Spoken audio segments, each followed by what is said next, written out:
오늘은 7080 설교예요. 3040은 주무셔도 됩니다. 오늘 좀 제 이야기를 좀 해도 괜찮으시겠죠? 영동중앙교회가 저하고 우리 동병상련이 있어서 원고지 10장을 썼는데 저보고 25분 시간을 주셔서 열심히 읽어볼 거니까 귀를 열고 좀 들어보세요. 제가 어느 섬에서 목회를 하는데 겪은 이야기입니다. 그 섬에는 등록카드를 보면 유난히 아이를 한 명만 적은 가정이 덜어 있었습니다. 신방에 가서 물어보니 6.25에 황해도 등 이북에서 남하하여 어렵게 섬에 도착하여 살기가 힘드니 굴을 따서 살았답니다. 아이가 태어나 뜨거운 여름에나 추운 겨울에 해변가에 바구니에 똘똘 말아놓고 굴을 따다가 젖을 먹이고 키우다 보니 한 명만 낳은 집이 덜어 있더라고요. 그 말을 들으니 교인들이 얼마나 국률한지 열심히 목회를 했습니다. 부임에 갔을 때는 30명 예배 참석자가 3개월쯤 되니 한 120명이 넘어갔습니다. 사실 저는 부천의 신도시 중동에서 개척을 해 100여 명의 성도들하고 목회를 재미있게 하던 중이었습니다. 2003년쯤에 제 딸 아이가 상동여고를 다니는데 이름이 은총이거든요. 그러니까 담임선생님이 면담을 요구했습니다. 은총이 아버님, 목사님이신데 저희 학교 고3 큐티반을 인도해 주세요. 그런 다음에 교사 2-3명을 모아놓고 성경 공부를 가르쳐 주세요. 그랬습니다. 그렇게 해서 큐티반을 인도하다가 자살하는 아이들 2-3명을 또 알게 되고 담임 선생님께 인도해 준 보람도 있고요. 또 이 2-3명의 교사들로 시작해서 전 선생님이 70여 명인데 60여 명이 성경 공부반으로 확장되었습니다. 미션 스쿨이 아닌데 기적이었죠. 그렇죠? 잘 들리세요? 그 교사들은 과거 교회 중직자들이었지만 교회를 쉬는 중이었습니다. 회계, 안수집사님, 찬양대원들, 재정부장들 교회를 중단한 이유를 두 가지로 저한테 말했어요. 하나는 목사님과 대화가 통하지 않는다는 것이었어요. 두 번째는 교회가 재정을 잘못 사용한다는 것입니다. 그러면서 전원교회를 하면 같이 섬기겠다고 하던 중에 시찰에 교회가 나오고 제가 자원해서 가게 된 것입니다. 2004년 12월 짐도 대충 챙겨서 속히 오라는 교인들의 부탁에 아무도 없는 사택에 혼자 지냈죠.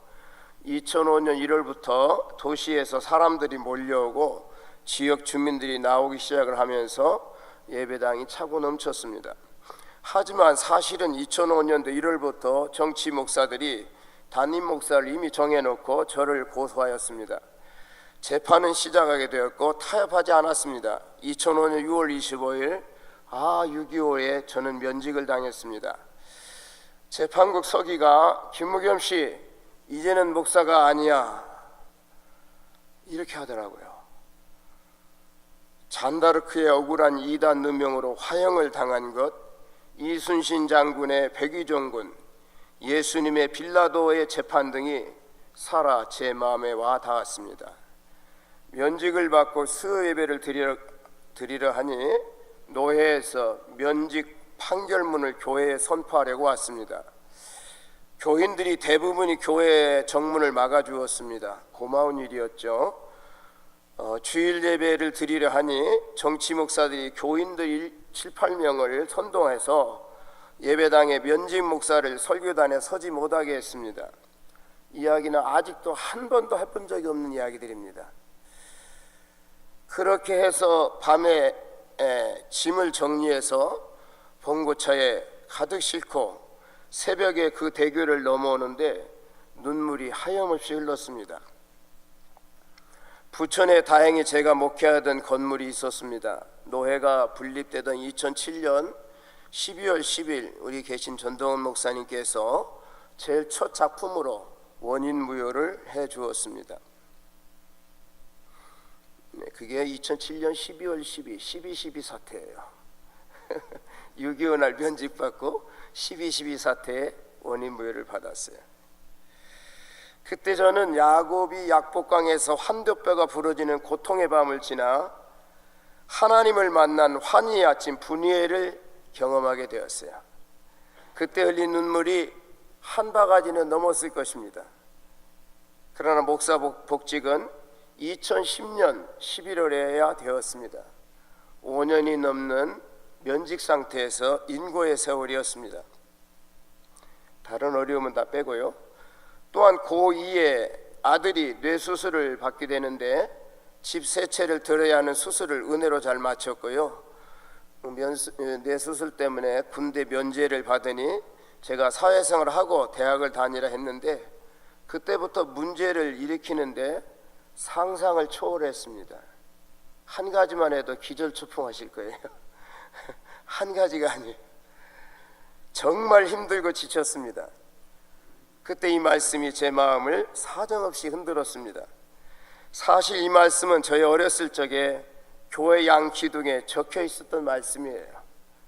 하나 사도행전 1장 8절, 마태복음 11장 28절로 30절 먹으로 적어서요. 저는 이 말씀을 늘 교회를 갈 때마다 보았지만 눈에 들어오지 않았습니다. 저는 목회를 열심히 했습니다. 말씀과 기도에 전무하려고 27살에 개척해서 40까지 안수도 안 받고 평신도 목회를 했습니다. 근한 설악산 제주도도 한번 가보지 않았고 교인 직계의 장례에도 참석지 않고 달려왔습니다. 그러나 이 말씀과 부딪힐 때 저는 주님과는 상관없는 목회였고 주님의 방향과는 방향이 너무나 다름을 깨닫게 되었습니다. 그리고 이 말씀에 집중했습니다. 그리고 내 인생이 힘들고 삶이 지치는지 그 원인을 알게 되었습니다. 수고하고 무거운 짐진 자들아, 여러분 신앙생활이 얼마나 힘드십니까? 주일 성수, 11조, 인간관계, 하나님의 뜻을 분별하여 사회생활 하는 것 등등. 나는 마음이 온유하고 겸손하니 내 멍에를 메고 내게 배우라. 그러면 너희 마음이 쉼을 얻으리니 이는 내 멍에는 쉽고 내 짐은 가벼움이라. 내 멍에를 메고 배우라. 그러면 쉽고 가볍게 된다는 것입니다. 그러면 예수님의 멍에가 무엇인지 고민을 좀 해야 되겠죠. 이 멍에만 메면 깃털처럼 가볍고 쉬운 인생을 살아간다는 것이니까요. 예수님이 온유하고 겸손해서 하신 일이 십자가의 죽으심입니다. 예수님은 하나님이 인간이 되셔서 인간의 자궁에 작은 세포로 착상이 되었습니다. 죄인인 나를 대신해서 세례를 받으셨습니다. 하나님이 나를 대신해서 십자가에서 하나님의 진노를 받으셨습니다. 아버지여 왜 나를 버리시나이까? 엘리 엘리 라마 사막다니. 나의 죄와 형벌을 배나 예수님이 담당하신 것입니다. 예수님은 나의 죄로 찌든 더러운 옷을 대신 입으셨습니다. 내 사형수의 이름표를 달고 십자가에 돌아가셨습니다. 그리고 나에게 새 생명을 주셨습니다. 예수님의 의의 옷을 주셨습니다. 나아가 죄인인 나를 의인 삼아 주시고 예수의 이름을 우리에게 주시고 작은 예수로 살게 하셨습니다. 아담의 옆구리에 뼈를 캐내어내므로 물과 피를 흘림으로 안에 있는 하와가 나오게 되었죠. 예수님께서 옆구리에 물과 피를 흘리심으로 산자의 어머니 하와 곧 교회가 나오게 된 걸 믿으시기 바랍니다. 예수님은 이 땅에 주의 몸인 교회를 나오게 하시기 위해서 십자가를 지시고 옆구리에 물과 피를 흘리심으로 나의 멍에 주님의 교회를 이 땅에 주신 것입니다. 주님은 이 땅에 교회를 남기기 위해서 평생의 멍에를 지시고 사신 것입니다. 사랑하는 성도 여러분, 요한계시록 1장 20절에 내 본 것은 내 오른손의 7별의 비밀과 일곱 금촛대라. 일곱 별은 일곱 교회의 사자요 일곱 촛대는 일곱 교회니라. 주님의 몸인 지상교회를 그의 사자에게 맡기고 붙잡고 계십니다. 그의 사자는 저와 여러분들이지요. 요즘 목사의 권위와 지도력이 말이 아닙니다. 더불어 교회의 권위도 땅에 떨어졌습니다. 이 부분을 우리가 세워야 합니다. 이방인이 세워주지 않습니다. 우리가 세우지 않으면 그 누구도 세워주지 않습니다. 그런데 우리도 그들과 함께 교회와 목회자의 권위를 인정하지 않고 권위를 무시하고 추락시키는 등 이방인과 궤를 같이 하는 경향이 교회 안에도 많습니다. 멍에를 매는 것은 방향을 같이 하라는 말씀입니다. 이스라엘에는 여미소의 멍에에다 송아지의 목을 같이 넣어서 밭을 갈게 합니다. 방향을 같이 함으로 밭갈이를 훈련하는 것입니다. 목회자와 함께 방향을 같이 해야 합니다. 할렐루야. 목사가 하니까 조금 부담스러우시죠? 그러나 맞습니다, 여러분. 목회 철학, 교회 운영 등 모든 면에서 방향과 목적을 같이 해야 합니다. 저는 목사님과 장로님들을 사랑합니다. 그런데 그분들에게 면직도 당했습니다. 그러나 섭섭하거나 원망하거나 문제를 삼은 적이 한 번도 없습니다. 도리어 감사했고 저를 저되게 한 것이죠. 하나님은 저를 지키시고 지금 부족하지만 노회장으로 역사에 없는 2년째 직임을 감당하고 있습니다. 목회자들을 위해 기도해 주십시오. 목회자들과 삶의 방향이 목적이 다른데 무슨 재미가 있겠습니까? 교회생활, 가정생활, 사회생활에 무슨 재미가 있겠어요? 그렇기 때문에 인생의 짐이 무겁고 힘들고 지치는 것입니다. 새는 자기 날개를 무거워하지 않습니다. 새의 날개는 그 몸을 목적지로 인도하고 자기를 보살피고 먹이가 있는 곳으로 인도합니다. 교회와 목회자의 목회 방향을 같이 하는 것이 우리의 삶의 무게로 다가와서는 안 됩니다. 할렐루야. 교회와 목회자는 나를 목적지로 인도하고 나를 보살피고 나를 온전히 먹이고 쉬게 합니다. 그래서 골로새 1장 24절에 바울은 이렇게 말합니다. 나는 이제 너희를 위하여 받는 괴로움을 기뻐하고 그리스도의 남은 고난을 그의 몸된 교회를 위하여 내 육체에 채우노라. 요한계시록 2장 10절에 네가 죽도록 충성하라. 그리하면 생명의 면류관을 내게 주리라. 갈라디아서 2장 20절 소개합니다. 내가 그리스도와 함께 십자가에 못 박혔나니 그런즉 이제는 내가 사는 것이 아니요 오직 내 안에 그리스도께서 사시는 것이라.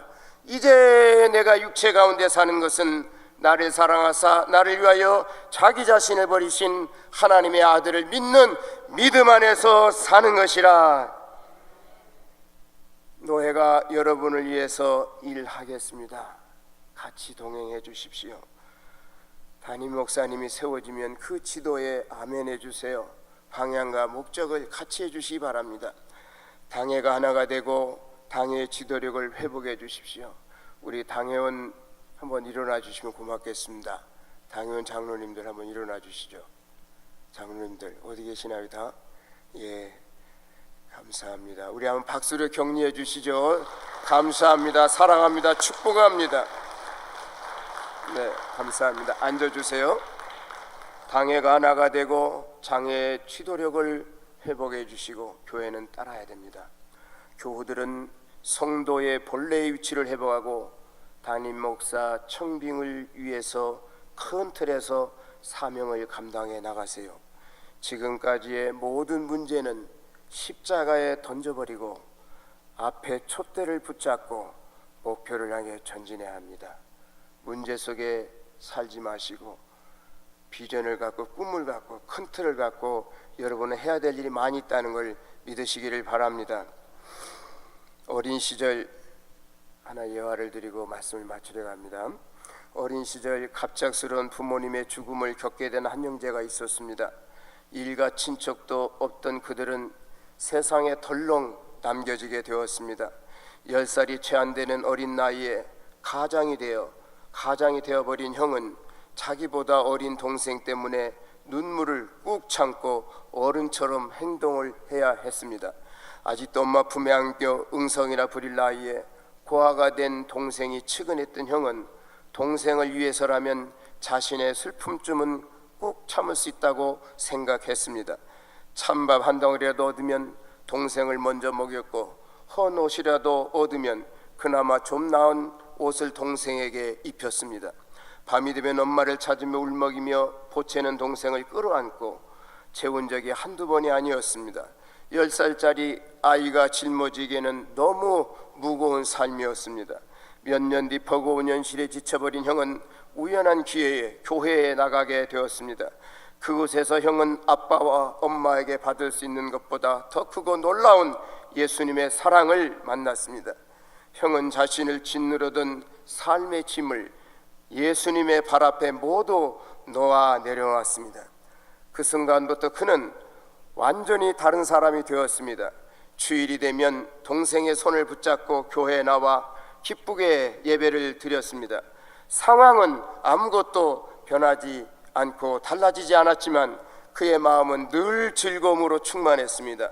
일주일 열심히 일하고 주일이면 비싼 옷은 아니지만 작업복을 깨끗하게 세탁을 하고 다려서 새벽부터 예배드리며 주일학생을 가르치는 것과 성가대 등등 교회 생활로 아름답게 성장하고 있었습니다.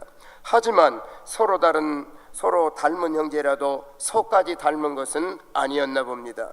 점점 신앙이 성장한 형과는 달리 10대가 되어 사춘기를 맞은 동생은 이제 교회에 나가지 않을 거라며 반항하기 시작했습니다.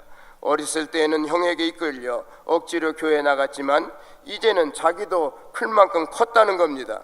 하나님이 우리를 사랑한다고? 우리를 사랑하는데 그 고아를 만들어 그렇게 사랑해서 우리를 이렇게 가난하게 만든 거야? 그렇게 교회와 점점 멀어지기 시작한 동생은 결국 질이 나쁜 친구들과 어울리면서 폭력과 범죄에 물든 삶을 살게 되었습니다. 거침없이 죄를 지으며 끝도 없는 타락의 길에 빠져들었습니다. 형은 그런 동생이 너무 안타까웠지만 다 성장한 동생을 맡기란 쉽지 않았습니다. 그저 안타까운 마음으로 절박하게 기도할 뿐이었습니다. 안타까움이 깊어질수록 동생을 위해 드리는 기도의 시간도 점점 길어졌습니다. 그러던 어느 날이었습니다. 그날도 형은 자정이 넘도록 집에 들어오지 않는 동생을 기다리며 안타까운 마음으로 기도하고 있었습니다. 그런데 갑자기 누군가가 문을 왈칵 열어젖히며 집 안으로 뛰어들었습니다. 그 사람은 다름 아닌 동생이었는데 상태가 평소와는 전혀 달랐습니다. 잔뜩 헝클어진 머리에 온몸은 피투성이었고 얼굴은 하얗게 질려 있었습니다. 형은 온몸을 와들와들 떨고 있는 동생의 모습을 보니 직감적으로 큰일이 난 게 분명했습니다. 이윽고 동생이 입을 열었는데 청청병력과 같은 말을 했습니다. 동생은 형 이제 나 어떡하지? 나 이제 어떡하지? 하는 말만 되뇌일 뿐 더 이상 말을 잇지를 못했습니다. 괜찮아 말을 해 형이 있잖아. 그러자 동생이 부들부들 떨면서 하는 말이 형 내가 사람을 죽여서 나 이제 어떻게 해? 내가 살인을 했다고 라며 울부짖었습니다. 불량배들과 어울려 온갖 나쁜 짓을 일삼으며 돌아다니더니 그 혈기에 못 이겨 결국에는 사람까지 죽이고 만 것이었습니다. 더구나 술김에 한 짓이라 아주 잔인하기까지 했습니다. 이를 저지르고 보니 막상 갈 데가 없었던 것입니다. 그래서 기껏 도망친다고 돌아온 게 집이었던 것입니다. 형 이제 나 어떻게 해야 돼? 형도 어찌할지 몰라 우왕좌왕했습니다. 한참 만에 정신을 차린 형은 어떻게든 상황을 수습해야겠다는 생각에 동생에게 피 묻은 옷을 벗으라고 했습니다. 그러고는 바닥에 떨어진 핏물을 걸레로 닦고 벽장 속에 동생을 숨겼습니다. 그러고 나서 돌아보니 바닥에 어지러이 널려있는 동생의 피 묻은 옷이 눈에 들어왔습니다. 그 옷가지들을 한참 동안 바라보던 형은 조용히 주님께 기도를 드린 뒤 그 옷을 주섬주섬 걸치기 시작했습니다. 옷을 다 갈아입고 나서 옷 매무새를 가다듬고 있는데 사람들의 거친 발소리가 들려왔습니다. 동생을 잡으러 온 사람들 같았습니다. 아니나 다를까 서너 명의 순사들이 문을 박차며 들어오더니 형을 쓰러뜨리고 다짜고짜 주먹으로 때리고 발로 걷어차며 짓밟기 시작했습니다. 이 자식 네가 사람을 죽였지 어떻게 사람을 그렇게 잔인하게 죽이냐? 너 같은 놈은 여기서 맞아 죽어야 해. 어찌나 두드려 맞았든지 흥분한 순사들에게 얻어맞은 형은 정신을 잃을 지경이었습니다. 결국 순사들은 형의 두 손에 수갑을 채워 끌고 갔습니다. 워낙 잔인한 사건이었기 때문에 범인을 강력하게 처벌해야 한다는 여론이 될 것 같고, 그 때문에 수사부터 재판에 이르는 모든 과정이 신속하게 진행되었습니다. 치조를 받을 때마다 형은 모든 질문에 같은 대답을 반복했습니다. 너 그때 누구랑 같이 있었어? 예, 저는 이죄에 대한 벌을 마땅히 받아야 합니다. 왜 죽였어? 예, 제가 이 죄에 대한 벌을 받겠습니다. 이거 진짜 내가 한 게 맞아? 예, 제가 이 죄에 대한 벌을 받겠습니다. 수사관들은 범인이 범죄를 순순히 자백한다고 해석했고 결국 형에게 사형 선고가 내려졌습니다. 그런데 형이 수감되어 있던 감옥의 사람들이 이상하다며 수군거리기 시작한 겁니다. 그는 분명 사람을 잔인하게 죽여 사형 선고까지 받은 1급 살인범이었습니다. 손주실까요? 저는 이게 다 화면에 띄우고 설교를 하거든요. 그래서 같이 읽기도 하는데 이게 지금 못 띄웠습니다. 저는 원고를 다 띄우고 해요. 어디까지 했지? 1급 살인범이었습니다. 그러나 다들 그를 직접 보면 살인범 같지 않다는 것입니다. 그는 시간만 나면 찬송을 부르거나 기도할 뿐이었습니다. 다른 죄수들과 달리 자신의 범행을 부인하거나 변명하지 않고 오히려 그에 대해서는 단 한마디도 하지 않았습니다. 사형 집행을 며칠 앞둔 어느 날 이 희한한 죄수가 교도소장에게 면담을 요청했습니다. 교도소장은 죽을 사람의 소원을 거절하면 안 된다는 생각에 형을 만나 주었습니다. 부탁할 거라도 있는가? 어디 한번 말해보게. 예, 저 편지 한 통만 쓰게 해 주십시오. 편지지와 봉투를 건네주자 형은 다 쓴 편지를 봉투에 넣고 풀로 병했습니다. 그리고 나서 형은 소장에게 자신이 죽고 나면 이 봉투에 적힌 주소로 편지를 보내주십시오 하고 부탁을 했습니다. 그러자 교도소장은 그렇게 하겠노라고 약속했습니다. 이윽고 사형을 집행하는 날이 되었습니다. 어려서 부모를 잃고 늘 자신의 품에 안겨서 잠이 들던 불쌍한 동생, 자신의 모든 것을 쏟아 사랑한 그 동생이 지금도 죄책감과 두려움에 떨고 있을 것 같아 마음이 아팠습니다. 마지막까지 간절한 기도로 동생의 영혼을 주님께 올려드린 형은 결국 사형이 집행되어 사랑하는 주님 품으로 갔습니다. 사형 집행을 참관한 교도소장은 그날 내내 형의 마지막 모습이 자꾸 떠올라 일이 손에 잡히지 않았습니다. 대체 내가 왜 이러지? 지금까지 정말 많은 사형 집행을 보아왔는데 왜 유독 그 죄수에 대해서는 이렇게 찜찜하고 불편한 느낌이 드는 걸까? 그러다 문득 형이 남긴 편지가 떠올랐습니다.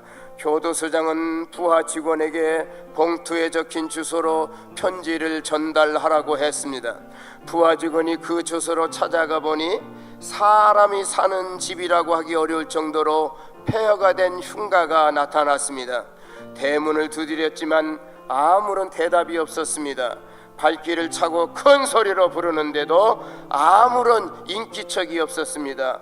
포기하고 그냥 돌아서려고 하자 그제야 웬 남자가 다 부서진 문을 열고 나왔습니다. 그런데 그 몰골은 정말 놀랍게 그지없었습니다. 도저히 사람이라고 할 수 없는 귀신 같은 몰골이었습니다. 긴 머리는 마구 엉클어져 있고 얼굴은 햇살을 아주 오랫동안 못 본 듯 창백했습니다. 시체 같은 형상의 사람이 부들부들 떨며 다가오자 겁에 질린 부하 직원은 편지를 마당에 던져버리고 줄행랑을 쳤습니다. 그 귀신 같은 형상의 사람은 바로 사형당한 남자의 동생이었습니다. 자기를 잡으러 온 것인 줄 알고는 모든 것을 체념하고 나온 것이었습니다.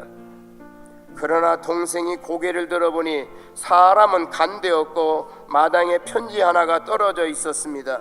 무심코 집어드니 낯익은 필체가 눈에 들어왔습니다.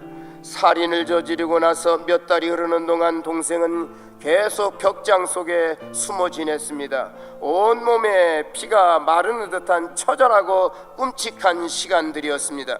집으로 들어가 문을 걸어 잠근 동생은 봉투를 뜯어 편지를 펼쳐보았습니다. 사랑하는 동생에게, 사랑하는 동생아, 나는 내 죄의 옷을 입고 너 대신 죽는다. 동생은 미친 듯이 비명을 지르며 울부짖기 시작했습니다. 나 때문에 죽으면 안 돼. 그럴 수 없어. 그러면 안 돼. 문을 박차고 거리로 뛰쳐나온 동생은 교도소 앞에서 동생은 형의 이름을 미친 듯 부르짖었습니다. 웬 이상한 놈이 자꾸 소란을 피우자. 이봐, 그만 조용해. 그만 떠들라고. 이제 이 사건은 당신과 아무 상관이 없어. 그젠 이미 심판이 끝났다고. 그러니 이제 그만 여기서 나가. 어찌할 바를 몰라 미친 듯이 헤매던 동생은 한밤중이 되어서야 가까스로 집에 들어왔습니다. 동생은 이제야 알게 되었습니다. 형 없이는 자기 인생이 아무것도 아니라는 사실을 말입니다. 곁에 있을 때는 전혀 알지 못했던 그 사실을 말입니다. 자신은 형을 떠나서는 살 수 없음을 이제야 깨달은 것입니다. 하지만 너무 늦었습니다. 이제 형은 이 세상 사람이 아닙니다. 형, 이제 나 어떻게 해? 형을 다시 만나려면 어떻게 해야 해? 그러다 문득 형이 평생 믿었던 하나님이 생각났습니다. 동생은 형을 다시 만나고 싶었습니다. 그래서 평생 한 번도 스스로 해본 적이 없던 기도를 하기 시작했습니다. 형이 믿고 사랑하던 하나님, 저는 지옥에 떨어져야 할 흉악한 놈입니다. 저도 제가 지옥에 가야 마땅하다고 생각합니다. 하지만 지옥 가기 전에 딱 한 번만이라도 형을 다시 만날 수 있게 해주시면 안 될까요? 제가 천국에 갈 수 있는 자격이 전혀 없다는 건 매우 잘 압니다. 하지만 아주 잠깐이라도 좋으니 천국에 들어가서 형을 만나게 해주세요. 형의 유품을 찾아봤지만 남아있는 거라고는 낡은 옷 몇 벌이 전부였습니다. 오직 동생만을 위해 살아온 형이니 그럴 수밖에 없었습니다. 동생은 형의 편지를 꺼내 들었습니다. 어제 온종일 손에 꼭 쥔 채 돌아다닌 탓에 편지는 땀에 찌들어 있었습니다. 동생은 잔뜩 구겨진 그 편지를 다시 펼쳐 읽었습니다. 어제는 너무 충격을 받은 탓에 맨 처음 한 줄만 읽고 말았는데 오늘에서야 그 다음 내용을 보게 되었습니다. 동생아, 이제부터 넌 나의 옷을 입고 나처럼 살아다오. 그날 아침 동생은 자신의 모든 물건을 마당에 모아놓고는 다 태워버렸습니다.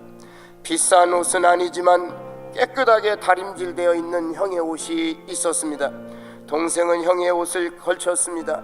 그러고 나서 형이 하던 모든 일을 그대로 따라 하기 시작했습니다. 주일이 되면 형의 옷을 입은 동생은 형이 다니던 교회를 갔습니다. 평소 형이 앉던 자리에 앉아 형처럼 감격하여 찬양했고 형처럼 주님을 섬기며 봉사하다 돌아왔습니다. 집에서도 형처럼 생활했습니다. 일을 할 때면 형의 낡은 옷을 입고서 정직하게 성실하게 임했습니다. 주변 사람들은 분명 동생이 맞는데 말과 행동이 똑같다며 형과 똑같다며 놀라워했습니다. 그러던 어느 날 전에 어울려 지내던 불량배들이 동생을 찾아왔습니다. 야, 이 자식, 너 정말 재수 좋은 놈이다. 너 그래, 그 정도 했으면 충분하지 않냐? 사람이 즐기면서 살아야지. 이제 그만 우리랑 같이 가자. 친구들은 동생의 옷자락을 잡아 끌며 예전의 삶으로 돌아가자고 유혹했습니다. 그러나 동생은 단칼에 거절하며 이렇게 말했습니다. 이 옷의 주인은 그런 짓을 한 적이 없어. 이 옷의 주인은 그런데 간 적이 없어. 이 옷의 주인은 그렇게 말한 적이 없어. 나는 이 옷 주인이 부탁한 유언대로 살아야 해. 이 옷의 주인이 준 편지대로 살아야 해. 삶이 힘들고 지칠 때 주님의 멍에를 지시고 승리하는 복이 있기를 축원합니다. 주님의 몸은 이 교회인 줄 믿으시기 바랍니다. 기도하겠습니다.